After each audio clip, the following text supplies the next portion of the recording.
Right ఇక చిత్తూరు జిల్లా కుప్పంలో దొంగల ముఠా హల్చల్ చేసింది. దొంగల ముఠాను పట్టుకునేందుకు వాహనంలో వెళ్లిన పోలీసులపై కాల్పులకు ప్రయత్నించింది.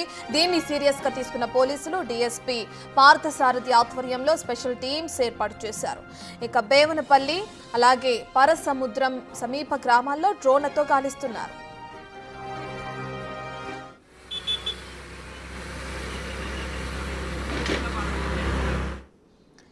ఇదే సమస్యకు సంబంధించిన పూర్తి డీటెయిల్స్ అందించడానికి మా ప్రతినిధి దామోదర్ అందుబాటులో ఉన్నారు. రైట్ దామోదర్, దొంగల ముఠాను పట్టుకునేందుకు వెళ్లిన పోలీసు వాహనాలపై కాల్పులు జరపడం మనం చూస్తున్నాం.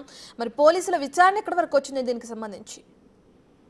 రత్న, అంతర్రాష్ట్ర దొంగలు కుప్పం సమీప ప్రాంతాల్లోకి వచ్చారన్న సమాచారంతో నిన్న అర్ధరాత్రి నుంచి పోలీసులు ఏదైతే కుప్పం పోలీసులు గాలింపు చేపట్టారో ఈ సందర్భంగా పరసముద్రం ఆ గ్రామాల ప్రాంతాలకు ఏదైతే పోలీసులు వెళ్లిన సందర్భంలో పోలీసుల యొక్క వాహనం మీదకి ఇటు దొంగలు రాళ్లు విసరడంతో పాటు కాల్పులకు ప్రయత్నించడంతో పోలీసులు కూడా కాల్పులు జరిపారు. ఈ నేపథ్యంలో అటు దొంగలు అడవుల్లోకి అదేవిధంగా పొలాల్లోకి వెళ్లిపోవడంతో డ్రోన్ కెమెరాల సాయంతో వారిని గుర్తించడానికి ఇటు పోలీసులు ప్రయత్నిస్తున్నారు. ఉదయం నుంచి డిఎస్పీ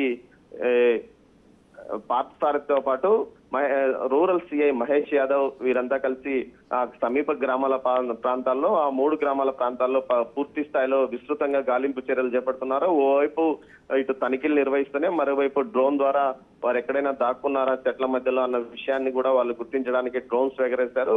ఈ రోజు సాయంత్రం వరకు గాలింపు చర్యలు ఉంటాయంటూ డిఎస్పీ తెలియజేశారు. మొత్తం మీద ఇతర రాష్ట్రాల్లోనూ అదేవిధంగా ఆంధ్రప్రదేశ్ రాష్ట్రంలోనూ దొంగతనాలకు పాల్పడిన దొంగల ముఠా కుప్పంలోకి వచ్చిందనే సమాచారం పోలీసులకు రావడంతో దాన్ని సీరియస్ గా తీసుకుని వారు నిన్న రాత్రి 9:30 గంటల నుంచి గాలింపు చర్యలు చేపట్టారు. పరమసముద్రము బేవనపల్లి గ్రామాల సరిహద్దుల్లోకి వచ్చిన ఈ దొంగలు ఆ సమయంలో పోలీసుల వాహనాన్ని గుర్తించి రాళ్లు విసరడంతో పోలీసులు కాల్పులు జరిపారు. ఈ నేపథ్యంలో వారు తప్పించుకొని వెళ్లారు. వీరిని పట్టుకోవడానికి ప్రస్తుతం పోలీసులు ఇటు అధునాతనమైన డ్రోన్ల ద్వారా వారిని గుర్తించడానికి ప్రయత్నాలు చేస్తున్నారు. రత్న, రైట్, థ్యాంక్ యూ దామోదర్.